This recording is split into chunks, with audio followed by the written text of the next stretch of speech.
Bro, apakah negara lo saat ini sedang baik-baik saja? Di video ini, gue akan bantu lo untuk survive, bertahan, bahkan jadi lebih baik di tengah kondisi negara yang sedang sakit. Gue barusan dikunjungi sama Bro Sedi, teman gue dari negara Wakanda. Dia curhat, negaranya saat ini sedang kacau.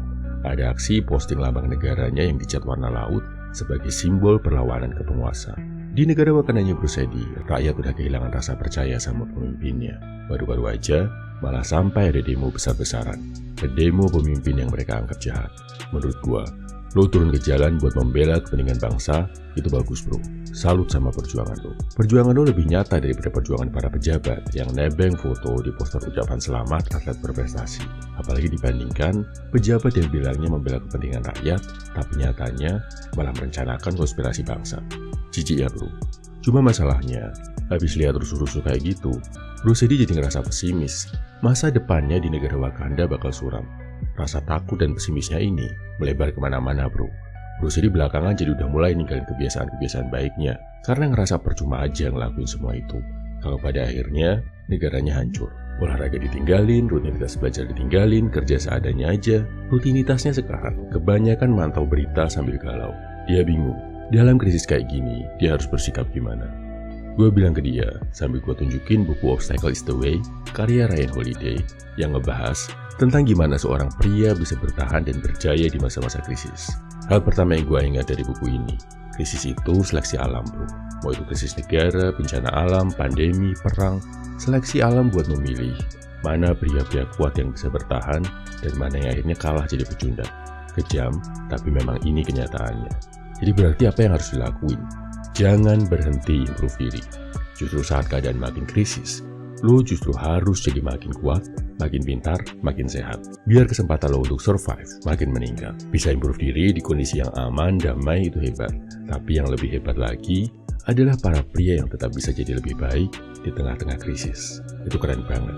Jadi gue minta Bro Sedi buat kurangi dikit rasa galaunya, buat menghindari lihat berita sebelum tidur dan sesudah bangun. Kenapa?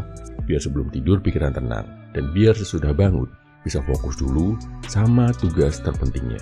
Yang penting dalam masa-masa kayak gini, bikin jaringan informasi lo efektif, jelas, dan efisien.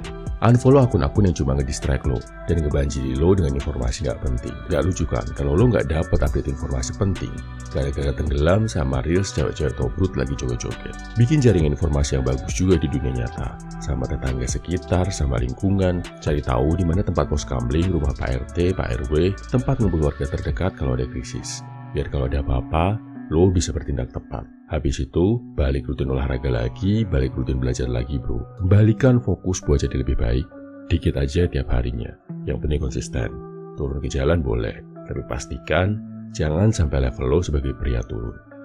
Habis itu, gua saranin juga buat mulai siapin payung. Tabung uang lo.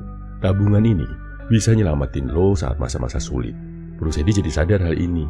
Dia mutusin buat ngurangi top up diamond, jajan gak jelas, dan menahan diri buat gak ngasih saweran online. Dia punya target, mau ngamanin dulu tabungan darurat. Jumlahnya kurang lebih 3 bulan biaya hidupnya. Terus gue bilangin juga, lo perlu belajar skill-skill ini sebagai cowok. Pastikan udah ke checklist ya. Pertama, belajar bela diri buat melindungi diri dan orang-orang tersayang. Terus dia bilang, lah, tapi kan nanti kalau tembak-tembakan pakai gas air mata, percuma dong. Bela diri gak guna. Bela diri bukan cuma tentang pukul-pukulannya bro, tapi juga tentang identifikasi dan lari dari bahaya. Yang dilatih bukan cuma kekuatan, tapi juga kewaspadaan. Ini penting banget dikuasai cowok dalam keadaan krisis. Kedua, gue minta dia dikit-dikit belajar P3K. Belajar cara kasih pertolongan pertama buat kecelakaan ringan. Gimana menangani luka yang berdarah, memar, terkilir, atau gimana kalau sakit tiba-tiba kambuh. Siapin obat-obat buat keadaan darurat. Plus, selalu save kontak ambulans di HP lo ya bro. Ketiga, belajar masak ya dalam kondisi krisis. Mungkin bakal sulit nemuin makanan jadi. Lo harus bisa mengolah makanan dari bahan seadanya. Dan makan itu penting. Nutrisi buat tubuh lo kalau nggak dijaga, nggak akan bisa bikin lo survive. Coba deh bro, sekarang mulai lo agendakan. Seminggu sekali aja, lo ngolah makanan dari bahan mentah. Masak ayam, sayur, beli dari pasar. Lebih keren lagi, kalau lo bisa belajar ternak, motong ayam sendiri, atau bisa menanam sayur. Itu skill mahal banget dalam kondisi krisis. Gak ada salahnya dipelajari kalau ada waktu ya bro.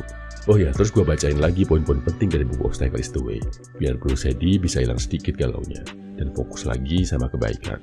1. Kesulitan hidup adalah kesempatan emas buat lo level up. Ibarat main game, makin sulit lawan yang lo hadapi, makin gede EXP dan loot yang lo dapetin kan. Ingat, cuma pria-pria terpilih yang bisa level up dari keadaan yang sulit. Dan gue percaya kok bro, lo itu termasuk pria yang terpilih. 2. Cara lo melihat dunia akan menentukan banget tindakan yang akan lo ambil. Kalau lo melihat dunia dengan penuh ketakutan, tindakan lo pada akhirnya akan didominasi sama hal-hal pengecut. Tapi, kalau lo melihat dunia dengan rasa berani, lo akan didorong untuk melakukan hal-hal yang membawa kejayaan. 3. Pahami, kalau memang ada hal-hal yang gak bisa lo ubah. Apes memang kalau negara dikuasai pemimpin yang gak pro rakyat. Lo mungkin bisa demo, tapi siap juga kalau yang lo lakuin gak berhasil. Atau, lo juga gak akan tahu kan kapan akan ada bencana alam besar. Cari cara gimana bisa tetap survive dalam keadaan yang ada di luar kontrol lo. Dan jangan terlalu pusing, mikirin hal-hal yang gak bisa lo ubah. 4. Tugas sekecil apapun dalam hidup lo itu ngaruh bro. Jadi jalankan sebaik-baiknya. Mau itu tugas memberes kamar, mau itu tugas lo cari nafkah di kantor, atau lo ditugaskan buat jalanin proyek miliaran. Itu semua ngaruh bro buat masa depan lo. Jadi, yang namanya sedang menjalankan tugas, gak peduli sekecil apapun, seremeh apapun yang ada di depan lo, lakukan sebaik-baiknya ya bro. Terakhir, cintai takdir. Belajar berserah diri ke Tuhan. Habis berjuang keras, ngelakuin hal terbaik yang lo bisa, berdoalah bro. Bilang ke Tuhan, kalau lo udah berusaha maksimal, dan lo berserah, percaya kalau apapun keputusan yang Tuhan kasih buat lo, itu adalah jalan yang terbaik. Hal ini adalah cara ampuh yang bisa bikin lo tetap tidur nyenyak di tengah zaman yang serba gila ini bro. Ingat bro, saat negara krisis, bangsa kita perlu pria-pria yang waras, yang sehat badan dan pikirannya, buat bantu mengusir krisis, meminimalisir kerusakan, dan bantu masyarakat buat survive sampai akhirnya bisa bangkit lagi. Krisis di negara kita nggak akan jadi lebih baik dengan lo overthinking, galau, menyalahkan keadaan secara berlebihan. Sadar bro, lo adalah generasi harapan bangsa, dan gua yakin bisa bawa negara tercinta kita ini ke arah yang lebih baik. Share di kolom komentar bro, kalau lo pernah ada dalam kondisi krisis, mungkin krisis kehidupan pribadi, bencana alam, kerusuhan, peperangan, dan apa cara lo buat lepas dari masa-masa sulit itu. Cerita lo akan jadi inspirasi berharga buat kita semua yang baca. Doakan juga ya bro, semoga habis video ini tayang, gak ada tukang bakso yang tiba-tiba nongkrong intens di depan rumah gua. Salam everyman, semangat bro.